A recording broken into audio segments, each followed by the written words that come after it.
Esto pasó hace unos años. Mi amigo Martín y yo habíamos planeado una ruta de senderismo en un parque nacional en México. Era un lugar increíble, con caminos de tierra, zonas boscosas y montañas que se extendían hasta donde la vista alcanzaba. Queríamos aprovechar la tarde para recorrer todo lo que pudiéramos. Así que llegamos temprano, y fuimos avanzando sin prisa disfrutando el paisaje.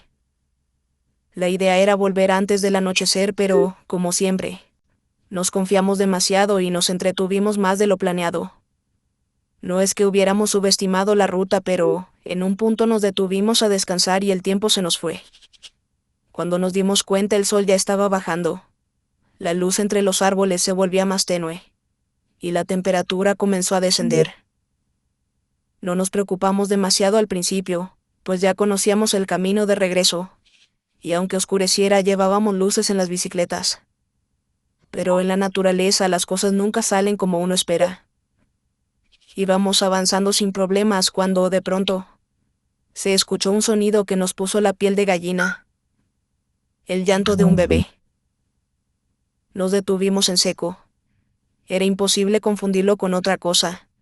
Era un llanto fuerte, desesperado, como si el niño estuviera en peligro. Nos miramos confundidos porque en ese lugar no debería haber nadie, mucho menos un bebé. Pero el sonido seguía ahí, entre los árboles, desde un área cercana de donde estábamos. Martín y yo no dijimos nada al principio, solo nos volteamos a ver. Fue él quien habló primero, sugiriendo que quizás alguien lo había abandonado, que tal vez alguien estaba en peligro y necesitaba ayuda. No puedo decir que no lo dudé. Todo en mi cuerpo me decía que algo estaba mal, que era un sonido que no tenía por qué estar ahí, pero... ¿y si era real? ¿Y si de verdad había un bebé en medio de la nada, esperando ser rescatado? Sabemos hasta dónde puede llegar la maldad de un ser humano, y que no sería la primera vez que ocurriera algo así. Así que no podíamos ignorarlo y seguir pedaleando como si nada. Entonces fue que decidimos acercarnos. Cuanto más nos metíamos entre los árboles, más fuerte se escuchaba. No podíamos ver nada, solo el suelo cubierto de ramas secas y la negrura del bosque cada vez más espesa. El aire se sentía pesado, como si estuviera cargado de algo que no podíamos explicar. Pero seguimos avanzando. Fue entonces cuando algo nos golpeó como un balde de agua fría. De un segundo a otro, el llanto se detuvo por completo. Nos quedamos en silencio, prestando atención al entorno. Todo se sentía extraño, como si el bosque entero hubiera dejado de respirar. No había viento. No se escuchaban grillos ni animales moviéndose entre la maleza. Nada. Solo el eco de nuestra respiración y el peso de un miedo creciente. Fue entonces cuando de repente volvimos a escuchar el llanto del bebé, pero esta vez a unos cuantos metros de nosotros. Y ahí fue cuando descubrimos algo perturbador. A unos cuantos pasos entre los arbustos, había una mujer. Nos observaba fijamente, con una expresión ansiosa y burlona. Pero lo más aterrador era lo que hacía. En lugar de hablar, su boca emitía el mismo llanto de bebé que habíamos estado siguiendo. Mis piernas se congelaron. No podía moverme. No podía hacer nada más que ver cómo aquella mujer nos miraba, con una sonrisa retorcida, mientras de su garganta salía ese sonido antinatural. Un llanto que parecía de un niño pequeño, pero que ahora sabíamos que no era real. Nos había engañado. Nos había traído hasta ahí como si fuéramos animales persiguiendo una trampa. Martín logró reaccionar antes que yo. Me jaló del brazo y susurró algo, pero yo apenas lo escuché. Lo único que pude hacer fue ver cómo la mujer, aún con esa sonrisa en el rostro, comenzaba a levantarse entre las ramas, con su vestido horriblemente sucio y lleno de manchas sospechosas, que nos advirtió de que estábamos frente a alguien muy maligno. Y entonces, de un momento a otro, corrió hacia nosotros. No pensé en nada más. Mi instinto se activó de inmediato y salí corriendo hacia mi bicicleta. Aún así, Mis piernas me seguían temblando y apenas tuve tiempo de subirme cuando Martín ya iba pedaleando como loco. Pude escuchar sus gritos y, detrás de nosotros, el sonido de pasos pesados rompiendo la maleza. No miré atrás.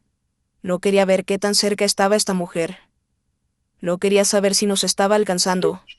Solo pedaleé con todas mis fuerzas, sintiendo que el aire frío me cortaba la cara y que el camino se volvía más estrecho con cada segundo que pasaba.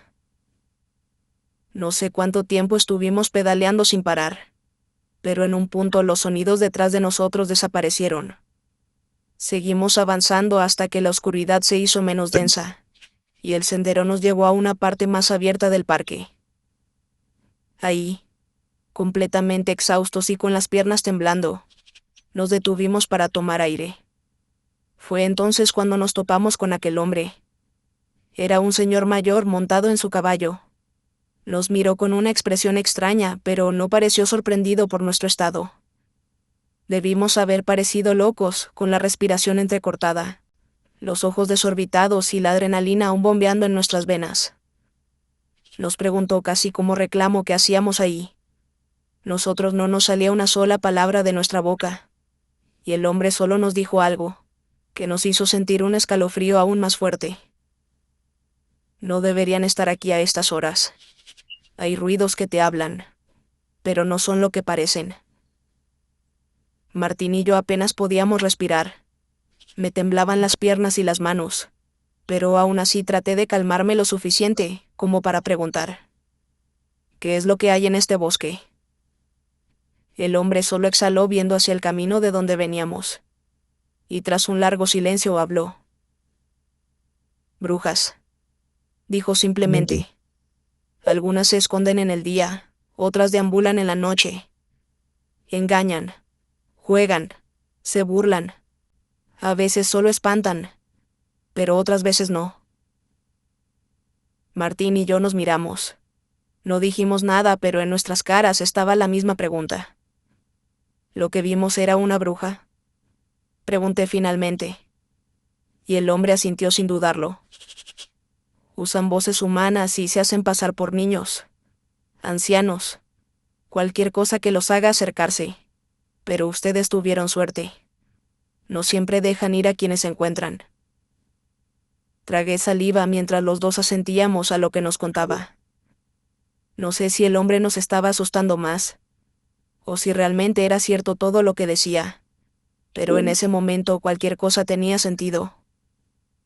Nos dijo que nos fuéramos lo antes posible, que no nos detuviéramos hasta llegar al pueblo, pero a este punto no tenía que repetirlo 2 veces. Nos fuimos de inmediato y pedaleamos con toda la energía que nos quedaba, hasta que vimos las primeras luces de las casas, y salimos de ese oscuro lugar. No sé qué fue lo que vimos esa noche. No sé si realmente era una bruja, una aparición o algo peor, pero lo que sí sé es que fue algo perturbador. Nadie puede imitar un llanto de bebé de esa forma. Nadie puede aparecer de la nada y desaparecer entre las sombras como si nunca hubiera estado ahí. Desde entonces nunca más volví a rodar en ese parque. No quiero volver a estar en la oscuridad con la sensación de que algo me está llamando. No sé qué era esa mujer ni por qué imitaba el llanto de un bebé para atraernos. Pero sé que si hubiéramos seguido caminando unos pasos más, no estaríamos contando esta historia.